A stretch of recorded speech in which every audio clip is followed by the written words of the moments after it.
Welcome to The Things That Bother Me. This channel looks at the systems we are told are normal and asks a simple question: who do they actually work for?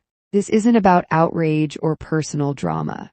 It's about policies, patterns, and consequences, and what happens when care disappears and people are left to deal with the fallout. Today, we're talking about how cruelty didn't just creep into society, it was written into it.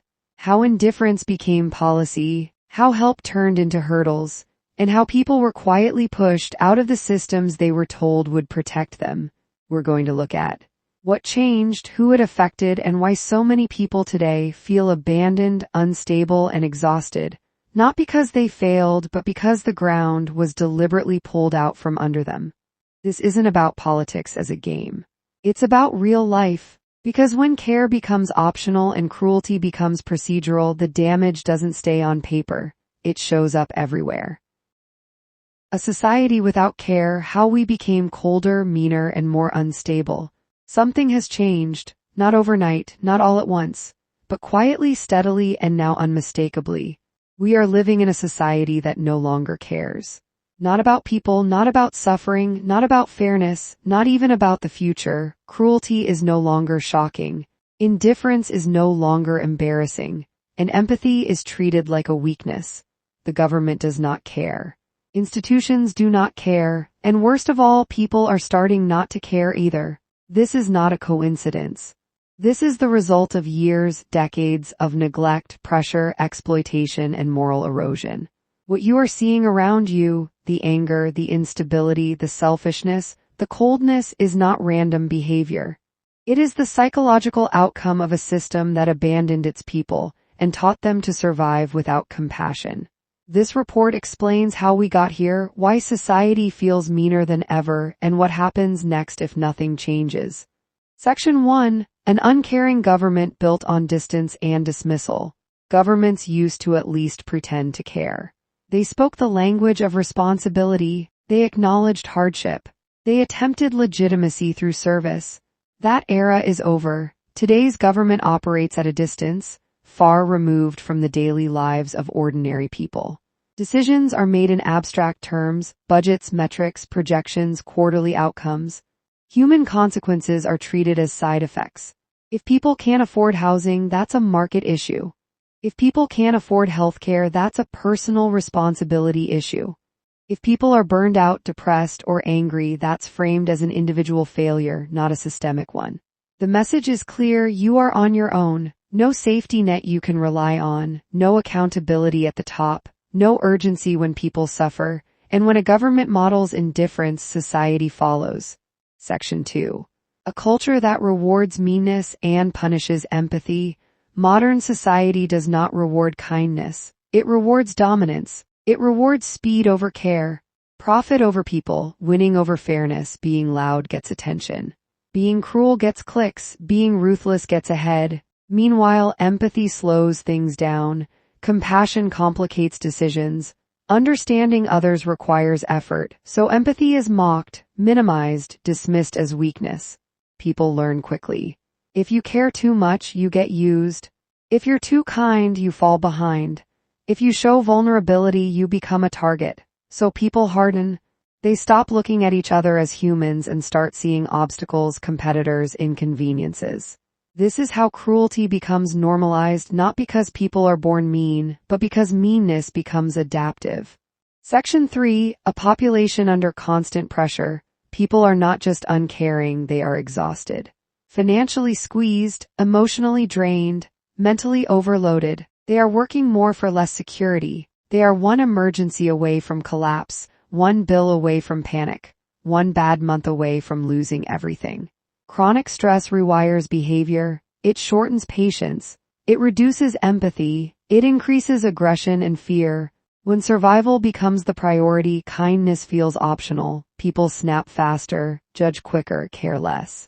Not because they want to, but because they don't have anything left to give. The big beautiful bill, policy as punishment.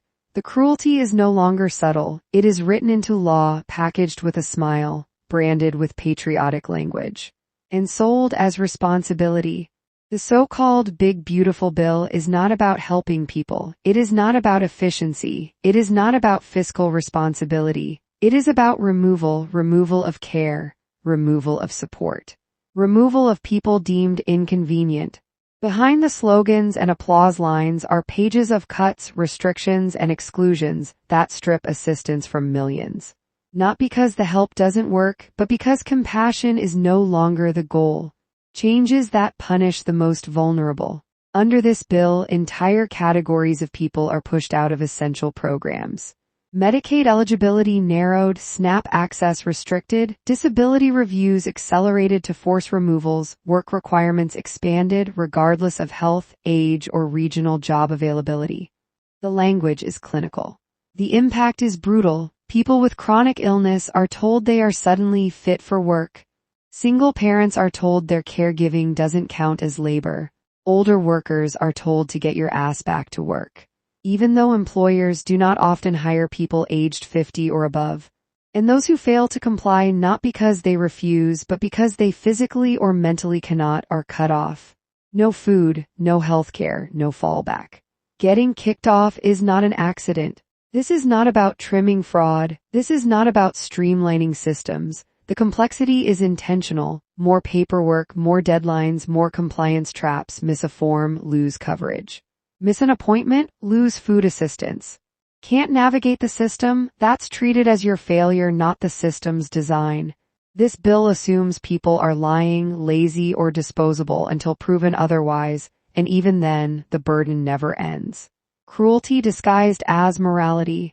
The most dangerous part of the Big Beautiful Bill is how it reframes suffering as deserved. If you lose assistance, it's because you didn't try hard enough. If you go hungry, it's because you didn't follow the rules. If you lose health care, it's because you didn't earn it. This is not policy. This is punishment ideology. It teaches society to stop seeing hardship as real and start seeing it as a character flaw. And once that mindset takes hold, care becomes optional and cruelty becomes justified. The message is clear. The government is no longer asking, how do we help people survive? It is asking, how do we reduce the number of people we're responsible for? The Big Beautiful Bill sends a simple message. If you cannot keep up, you will be cut loose. If you fall behind, you will be blamed. If you suffer, you will be ignored. This is not strength. This is abandonment written into law. Section 4, Social Disconnection and the Loss of Community. We are more connected digitally than at any point in history and more socially isolated than ever. Community has been replaced by algorithms, conversation by comment sections, human presence by screens. Without real community, there is no accountability for cruelty. You don't see the pain you cause. You don't feel responsibility for strangers. You don't build empathy through shared experience. People become abstract. Opinions become enemies. Disagreements become threats. This is how society becomes mean without even noticing. Isolation breeds misunderstanding. Misunderstanding breeds hostility. Hostility becomes the default. Section 5, Unstable people in an unstable system. An uncaring system produces unstable people. That instability shows up everywhere: road rage, public outbursts, cruel comments, casual dehumanization. People are carrying unresolved stress, anger, and fear with no outlet and no support. Instead of addressing root causes, society labels people as crazy, lazy, or problematic. This deflects responsibility away from the system that broke them. When people feel unheard, unseen, and disposable, they begin to act like it. Instability is not a moral failure. It is a predictable response to prolonged neglect. In closing, when cruelty becomes official, this is no longer a misunderstanding. This is no longer neglect.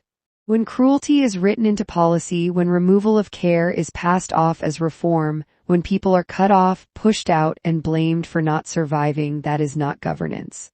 That is abandonment. The Big Beautiful Bill did not just change programs, it changed the moral baseline. It made suffering administrative, it made exclusion procedural, it made indifference lawful. And when a government treats people as expendable, society learns to do the same. Neighbors stop helping, employers stop caring, Strangers stop seeing each other as human, because the message has already been delivered from the top. Some lives matter less. This is how a society grows mean, not through chaos but through policy, not through hatred but through cold efficiency, not through ignorance but through deliberate choice. People are not unstable because they are broken. They are unstable because the ground beneath them was removed, quietly, legally, and without apology. A society that normalizes cruelty will eventually live inside it. And a government that codifies indifference should not be surprised when the people stop caring at all. This is where we are now, a society that shrugs at suffering, a government that manages decline instead of preventing it, a population stretched so thin that empathy feels like a luxury. People ask, when did everyone become so mean? The answer is simple: when caring stopped being supported, protected, or valued, when survival replaced dignity, when profit replaced people, when institutions abandoned their responsibility and individuals were left to fend for themselves. This didn't happen because people are evil. It happened because neglect was normalized and cruelty filled the vacuum. And if nothing changes, if indifference continues to be modeled from the top down, society will not heal on its own. It will fracture further. It will grow colder. And instability will become the norm. A society that does not care cannot remain stable, and a government that does not care should not be surprised when neither do the people. That's it for today. Thank you for stopping by and taking the time to listen. If this resonated with you or reflected something you've been noticing, go ahead and like the video, leave a comment, subscribe below, and share it with someone who might need to hear it. More conversations are coming about the systems we live in and the things that don't sit right. Thanks again for being here. This is The Things That Bother Me. Until next time.